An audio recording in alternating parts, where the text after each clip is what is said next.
Halo, selamat malam kawan pendengar. Dengan saya, Agus Muhammad. Ini adalah channel YouTube buat temani kalian yang sedang insomnia. Dan selamat mendengarkan. Keenam. Malam itu, Sri dan yang lain sudah terlalu lelah. Ledakan informasi yang mereka terima benar-benar menguras tenaga. Dini dan Erna sudah terlelap tidur di atas ranjang masing-masing. Sri mengangkat kaki menuju ranjangnya sendiri. Di ruangan yang tidak terlalu besar itu, mereka tidur bersama-sama meski hanya berbeda ranjang saja. Sri perlahan memejamkan mata, tapi tiba-tiba terdengar suara seseorang seperti tengah memanggilnya. Suara perempuan yang begitu tersiksa. Ia terus-menerus seperti tengah memanggilnya. Mbak, mbak, tolong, tolong mbak. Sri terus-menerus menahan tubuhnya yang terus mengejang. Semakin lama, suara itu semakin terdengar jelas, hingga Sri terperanjat. Pintu terbuka dan Sri mendapati sebuah kamar dengan tirai putih di dalamnya. Ada bayangan seseorang tengah meringkuk.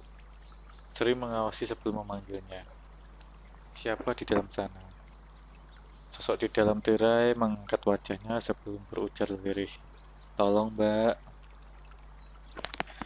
Sri mendekati ranjang, berusaha menyampirkan tirai putih itu. Tetapi tidak dapat melakukannya. Tirai itu seakan dibuat untuk tidak dapat dibuka. Bayangan yang ada di dalam tirai terus berteriak meminta tolong.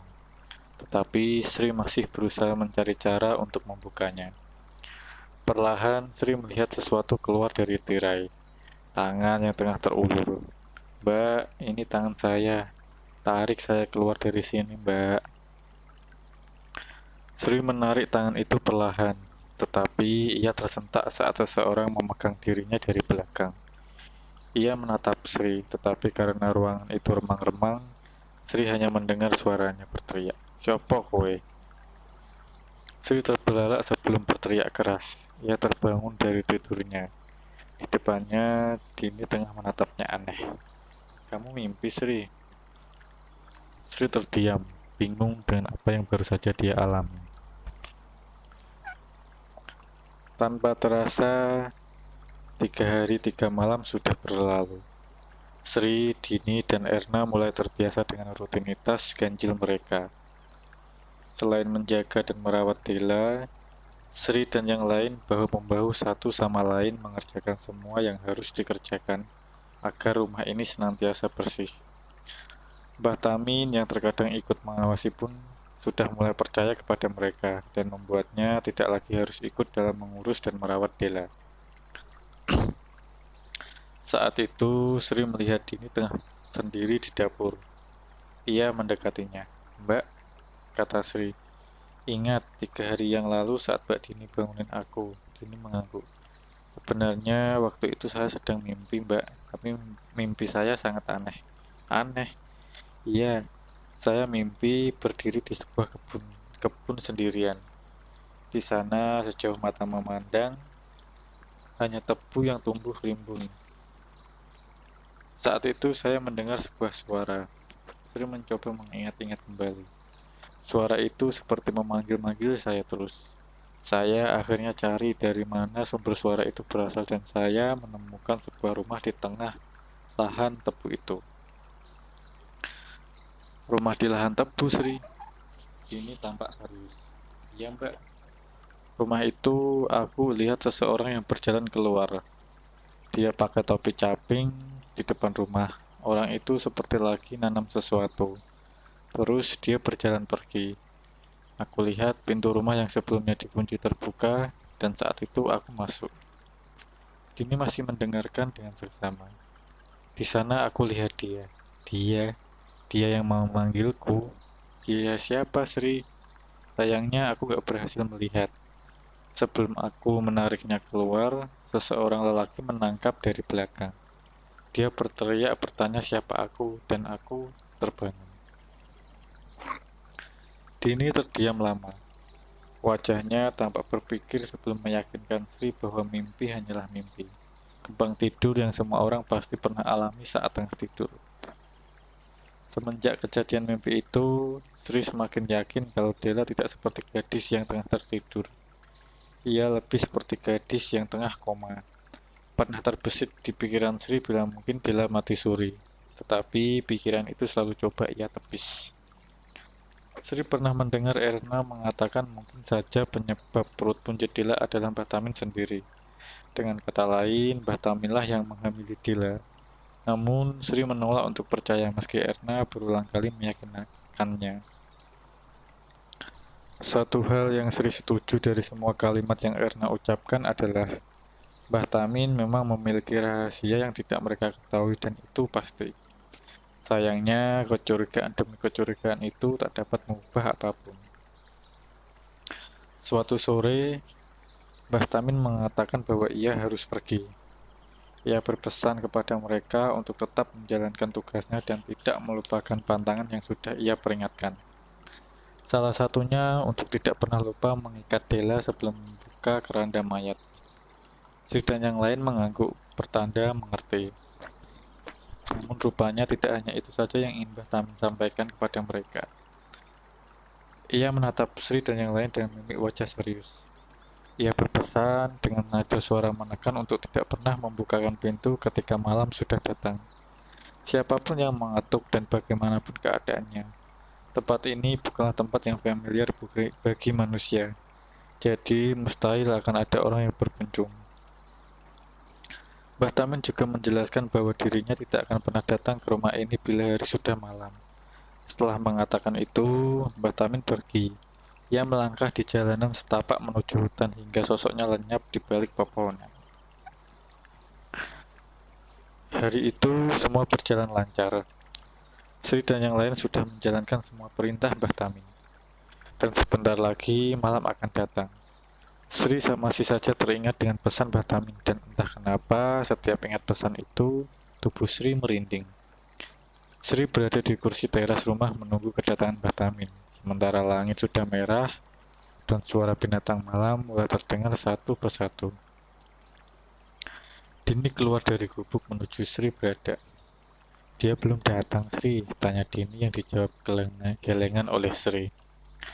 Lebih baik kunci saja semuanya, toh nanti pasti dia ketuk pintu kalau datang. Sri mengangguk. Benar apa yang dikatakan oleh Dini. Sri berdiri dari tempatnya duduk, masuk ke gubuk lalu mengunci pintu. Di mana Erna? Tanya Sri. Kayaknya di kamar, ucap Dini. Sri melangkah menuju kamar. Aneh, ia melihat Erna tengah memegang perut dengan wajah meringis. Kamu kenapa, Tanya Sri. Perutku sakit, Sri. Kayaknya aku salah makan. Makanan kita kan sama, Gak tahu, aduh, sakit. Erna sakit, terus memegang perutnya. Mau aku bikinin teh hangat, tawar Sri. Gak usah, Sri, tapi aku boleh minta tolong gak? Minta tolong apa, Gantiin aku dulu mandiin Bella yang malam ini. Besok kalau giliran kamu, aku yang mandiin ya, Sri. Awalnya Sri agak keberatan, namun melihat kondisi Erna, mau tak mau dia harus mau. Malam itu juga, setelah memastikan Erna bisa beristirahat, Sri melangkah ke dapur. Ia bersiap mengambil air dari dalam kantong, namun sial, tak ada air sedikit pun di dalam kantong. Sri baru ingat bila hari ini memang harusnya Erna yang bertanggung jawab dengan persediaan air. Mungkin karena sakit perut, nah itu lupa menimba air. Sri terdiam sejenak memikirkannya. Kembali teringat pesan Mbah Tamin. Bagaimanapun caranya, Dila harus dimandikan. Terpaksa Sri keluar untuk menimba air di dalam sumur. Meski awalnya ragu dan hanya bisa mematung di balik pintu dapur, akhirnya Sri pun meyakinkan diri, bersiap dengan baskom di tangannya. Ia hanya perlu pergi ke sumur, menimba air, dan langsung kembali ke dalam rumah. Hanya itu. Tapi entah kenapa jantungnya berdegup kencang. Sri menyentuh gagang pintu kayu itu kemudian menariknya. Dengan langkah kaki cepat, Sri menuju ke sumur. Sesampainya di sana, Sri langsung menjatuhkan timba ke bawah. Angin dingin tiba-tiba membuat Sri bergidik ngeri. Ada yang tidak beres. Ia tidak lagi mendengar binatang malam bersuara. Keheningan saat itu terasa begitu mencekam, membuat Sri tidak berhenti-henti meyakinkan bahwa dirinya akan baik-baik saja. Timba di sumur terasa sudah penuh dengan air. Perlahan-lahan Sri menariknya. Lalu sebuah suara entah dari mana tiba-tiba terdengar di telinga Sri. Jangan lupa diikat Yunduk. Suara itu begitu halus sampai membuat Sri terdiam mematung. Sri menoleh mencari tahu di mana suara itu muncul. Tapi Sri tidak menemukan siapapun di sana. Timba air sudah sampai di tangan. Dengan cepat Sri memindahkan air ke timba dalam baskom. Dia jahat sekali, Yunduk. Jangan biarkan dia sampai bangun. Suara itu muncul lagi. Perasaan Sri semakin tidak enak. Suara-suara itu terus bermunculan hingga Sri menyadari sesuatu. Suara itu berasal dari atasnya. Sri terdiam, perlahan mengangkat baskom sebelum mendongak menatap sebuah pohon di dekat sumur. Sebuah wajah tengah menyeringai menatapnya. Sri langsung berlari kembali ke rumah sambil membawa baskom. Buru-buru ia menutup pintu, kemudian mengunci-nya. Sementara di luar terdengar suara tawa melengking. Kedua kaki Sri lemas, ia terduduk, kakinya serasa sudah tidak sanggup menopang badannya. Sri menangis sejadi-jadinya, melampiaskan ketakutannya sejenak. Setelah suara itu hilang, Sri menguatkan diri, mengangkat baskom berisi air itu, menaburinya dengan bunga 7 rupa di atas tampah sebelum melangkah menuju kamar Dila. Sri perlahan-lahan membuka keranda mayat. Ia mencelupkan handuk kecil itu ke dalam air. Aroma busuk itu kembali. Sri merasa mual, tapi Sri harus cepat melakukannya bila tidak ingin terus-menerus mencium aroma busuk itu. Sri mulai membasuh tubuh Dila. Sembari membasuh, Sri terus bergumam kalimat yang Mbah Tamin ajarkan kepadanya. Menungso ing donya iku sebab ana perkara. Rungokno wae penghuni donya, iku musabab aku ngabdi ning ndoro, trah anom sing agung.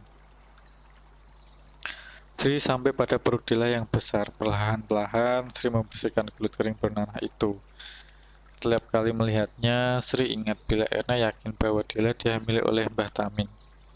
Menggelikan, meski orang tua itu terlihat misterius, menuduhnya melakukan hal sebejat itu tentu bukan sesuatu yang benar. Sri terus-menerus membasuhnya, dan kini Sri menuju tangan Dila yang penuh luka parah. Tiba-tiba Sri terdiam, seperti ada yang terlewat olehnya. Akhirnya ia ingat, ia lupa mengikat Dila. Sri menatap Dila dan sesuatu yang mengejutkan terjadi. Dila membuka mata, menatap Sri dengan tatapan melotot sembari menyeringai. Sri kaget setengah mati. Ia beringsut melangkah mundur, tetapi dengan gerakan yang sangat cepat, Dila langsung mencekik leher Sri kuat-kuat. Mulut Dila menganga sembari berteriak di depan wajah Sri, menunjukkan gigi-gigi hitamnya yang sudah membusuk. Terjadi pergulatan hebat. Sri terus berusaha melepaskan tangan Dila yang mencekik lehernya. Tapi Dila terlalu kuat. Sri tidak bisa berbuat banyak. Perlahan-lahan Sri mulai kehilangan napas. Ia menatap Dila yang kini mulai tertawa.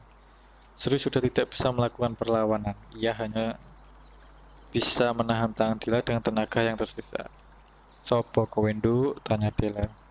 Suaranya yang terdengar berat nyaris menyerupai suara seorang wanita tua yang sudah marah.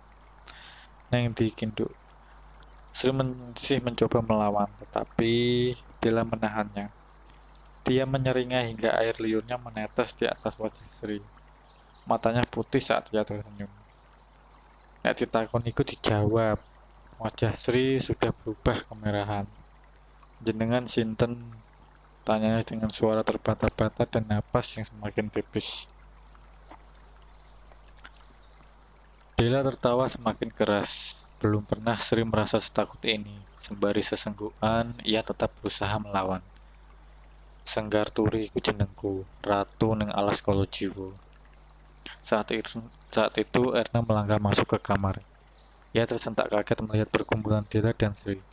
Sri, Dengan cepat, Dila melepaskan leher Sri sembari menatap Erna dengan selinga yang sama. Ia melompat ke ranjang lalu mengambil posisi merangkak. Ia tertawa kegirangan saat menatap Erna. Jadi rupanya Cah Kliwon semua yang ada di sini, ucapnya.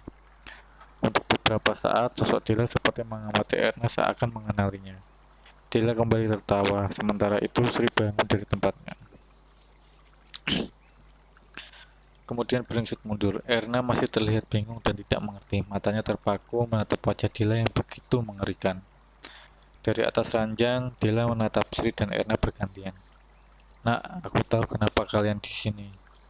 Pasti kalian ditugaskan untuk mengangkat santet ini, bukan? Dila tertawa semakin keras. Percuma. Seribu. Dila tertawa terus-menerus, seakan-akan Erna dan Sri adalah dua orang yang lucu. Namun Sri melihat sebuah kesempatan untuk menghentikannya. Ia melirik baskom berisi air bunga itu. Sri menunggu kesempatan sampai dengan cepat ia melompat dan mencekram tubuh Dela. Satu tangannya segera meraih baskom air kemudian mengunjur Dela dengan air bunga itu. Dela berteriak kesetanan. Ia terus mengupat, "Goblok wendok, kueku tumbal." Melihat kekuatan Dela yang semakin lama semakin menjadi-jadi, Sri lantas berteriak kepada Erna, "Kamu ngapain? Cepat bantu ikat tangan dan kakinya." Erna yang awalnya kebingungan bergegas lari mengambil tali hitam dan mengikat Dela. Kali ini Sri tidak peduli sekalipun harus mengikat leher Dela dengan tali hitam itu. Ia menalikannya dengan kencang. Dela terus meronta-ronta semakin kesetanan. Dela masih melawan walaupun kedua kakinya sudah terikat dengan tali hitam. Sri menahan tubuh yang terus-menerus melawan itu yang mencoba menggigitnya dengan gigi-gigi hitamnya. Perlahan-lahan tenaga Dela melemah hingga ia kembali tenang dan tertidur lagi di atas ranjang. Dengan cepat, Sri menutup keranda mayat, kemudian melepaskan kain hitam itu dari kaki dan lehernya. Erna menghela napas panjang, menatap Sri dengan tatapan bingung. Apa yang sebenarnya terjadi, Sri? Sri menatap Erna dengan ragu. Aku lupa mengikat tali hitam di kaki dan tangannya saat membuka keranda mayat ini. Kedua orang itu tertunduk lesu.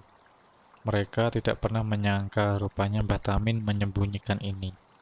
Fakta bahwa Dila bisa sewaktu-waktu bangun jika mereka lupa mengikatnya dengan tali hitam itu. Erna masih tidak percaya, sembari duduk di lantai dekat ranjang Dila. Ia menatap Sri.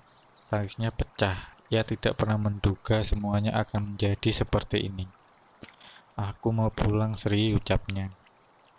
Sri tidak berkomentar. Melihat apa yang baru saja mereka alami, pulang lebih masuk akal dibandingkan tetap memaksa tinggal di tempat seperti ini. Namun Sri dan Erna tidak bisa berbuat banyak. Mereka ingat pada siapa mereka bekerja. Lebih-lebih Sri tahu sendiri di posisi mana saat ini dia berada. Katanya, kita mau dijadikan tumbal. Apa yang menurutmu dia benar? Tanya Sri. Erna menggeleng pelan. Tak punya jawaban juga yang pertanyaan itu. Mbah Tamin pasti tahu, ucap Sri. Jangan tanya dia. Dia bisa melakukan hal gila bila sampai dia tahu kalau kamu sudah tahu bahwa anak ini bisa terbangun sewaktu-waktu. Lebih baik kita cari informasi sendiri. Saat itu Sri sadar akan sesuatu. Apa yang menimpa Dela dan bagaimana perlahan-lahan semua pertanyaannya terjawab. Bila asumsi Sri benar, artinya Dela adalah seseorang yang dirasuki oleh sesuatu yang sangat kuat, dan sesuatu itu yang saat ini mengancam jiwa keluarga Atmojo. Bisa dikatakan ini maksud ucapan bahwa mereka mendapat sebuah kiriman berupa kutukan santet. Santet yang dimulai dari sosok iblis yang dimasukkan dalam tubuh Dela Atmojo. Lalu, apa hubungannya Dela dan Mbah Atmojo? Atau Mbah Tamin? Bagaimana dengan Kuncoro? Semua ini mengingatkan Sri pada cerita bapak dulu. Ada satu ilmu di Jawa yang menggunakan sesuatu yang hitam dengan unsur kebencian yang dapat mendatangkan kematian. Seperti apa orang yang sudah melakukan ini hingga tega mengambil nyawa anak-anak yang tidak tahu apa-apa? Sandat bukanlah ilmu sembarangan, dan serangkaian kejadian ini seakan menjadi teka-teki sendiri baginya. Ia yakin masih banyak yang ditutup-tutupi. Sri harus mencari jawabannya, karena bila tidak segera dilakukan, tinggal di tempat yang ini lebih lama hanya akan mendatangkan hal yang lebih buruk. Tunggu dulu. Sri seperti mengingat sesuatu. Dia bilang anak-anak Jumat Kliwon kita. Benar, kamu lahir pas Jumat Kliwon. Karena mengangguk. Jadi, apa kita semua lahir di Jumat Kliwon termasuk Dini? Karsa sepertinya sedang mempersiapkan sesuatu untuk kita. Dia butuh kita karena hanya kita yang bisa membantunya menghadapi santet yang saat ini menyerang Bella. Jadi maksudmu karena kita memiliki garis weton yang sama dengan Bella, kita adalah tumbal yang paling pas untuknya. Begitu Sri. Sri mengangguk menatap Erna, tidak yakin apakah kesimpulannya ini kabar buruk atau baik untuk mereka. Tiba-tiba terdengar suara pintu diketuk. Sri dan Erna memandang satu sama lain. Siapa yang datang selarut ini? Erna dan Sri melangkah menuju pintu depan. Itu pasti Mbak Tamin, kita harus minta penjelasan. Jangan Sri, kan aku sudah bilang, sebaiknya kita jangan ambil resiko sama orang tua itu. Sri mendekati pintu, apa harus kita buka? Erna hanya menggeleng, ia juga merasa aneh dengan kedatangan yang selarut ini. Pintu kembali diketuk, dan setiap ketukannya terdiri dari 3 ketukan. Sri dia menunggu seseorang di luar sana memanggil nama mereka. Namun aneh, tak ada suara selain ketukan di pintu terus-menerus. Sri dan Erna semakin curiga. Tiba-tiba suasana hening. Tak lagi terdengar suara apapun. Yang mengetuk pintu pastilah sudah pergi. Tapi suara ketukan itu kembali dan semakin cepat. Semakin cepat dan semakin cepat memekakan telinganya. Sri dan Erna menutup telinga. Cahaya petromak di ruangan bergoyang hebat sebelum semuanya menjadi gelap gulita. Erna berteriak sangat keras, lalu setelahnya keheningan seolah-olah menenggelamkan mereka. Erna, panggil Sri. Tetapi Erna tak menjawab. Sri berjalan sambil meraba-raba sisi tembok. Ia terus-menerus memanggil Erna, tapi Sri tak kunjung mendengar jawaban. Sri menelusuri jalan, mencari cara untuk menyalakan lampu Petromax itu lagi. Kemudian terdengar suara berisik seperti suara wajan yang berjatuhan dari arah dapur. Sri berusaha menatap ke sekeliling, tapi kegelapan masih menguasai sampai ia melihat cahaya kemerahan. Cahaya merah itu mendekat. Sri pun berjalan menuju cahaya. Ia berjalan menyusuri lorong hingga jarak mereka tak terlalu jauh. Saat itulah ia melihat Dini yang membawa obor kecil di tangannya. Dini, panggil Sri. Perempuan itu menoleh menatap Sri. Sri merasa lega. Ia mendekati Dini, namun tiba-tiba wajah Dini yang kemerahan terkena cahaya api tercekat. Sri tersentak karena tangannya dicengkram oleh sebuah tangan dari belakang. Sri menoleh ke sosok yang mencengkramnya, Erna. Kamu dari mana Sri? Aku manggil-manggil kamu dari tadi, ucap Erna. Sri menghela nafas lega, semua teman-temannya ada di sini. Erna memandang Sri aneh. Tadi kamu manggil siapa? Dini itu? Sri menunjuk ke tempat Dini berdiri tetapi aneh, tak ada siapapun di sana. Sri yakin melihat Dini barusan. Loh, tadi ada Dini di sini. Sri berbalik menatap Erna, ternyata Erna pun sudah tidak ada. Sri terdiam. Ia merasakan bulu kuduknya mulai berdiri. Lalu tiba-tiba pintu kamar Della terbuka. Mbak, hati-hati, bisik sebuah suara. Hati-hati mbak, konjong siji iku bahaya. Siapa kamu? Tanya Sri. Aku mak ngeleng awakmu. Soale awakmu terlibat urusan ireng sing narik nyawa. Sri menelan ludah. Menatap di sekeliling, ia tidak melihat siapapun di sini. Kemudian Sri melihat sosok Dila di tengah berdiri. Bagaimana Dila bisa lepas? Sri perlahan mundur, tapi Dila hanya berdiri dan diam saja. Sri terus berjalan mundur sampai blam, suara pintu tiba-tiba ditutup. Sri menoleh mencoba membuka pintu, tetapi sayangnya pintu telah terkunci. Dengan panik, ia berteriak menggedor-gedor pintu. Tapi semuanya sia-sia. Tiba-tiba Sri mencium aroma busuk itu lagi. Sri memejamkan mata dan mulai menangis. Perlahan Sri kembali menoleh menatap Dila. Tapi sosok itu lenyap entah kemana. Ia tidak ada di tempatnya berdiri tadi. Sri bersandar pada pintu kayu, menghela nafas panjang saat sosok Dila tiba-tiba muncul kembali dan mengejutkannya. Siji koncomu iku musuh Patanono. Sri berteriak kemudian membuka mata, semua seketika terang benderang. Hari mendadak menjadi siang. Ia menatap Erna.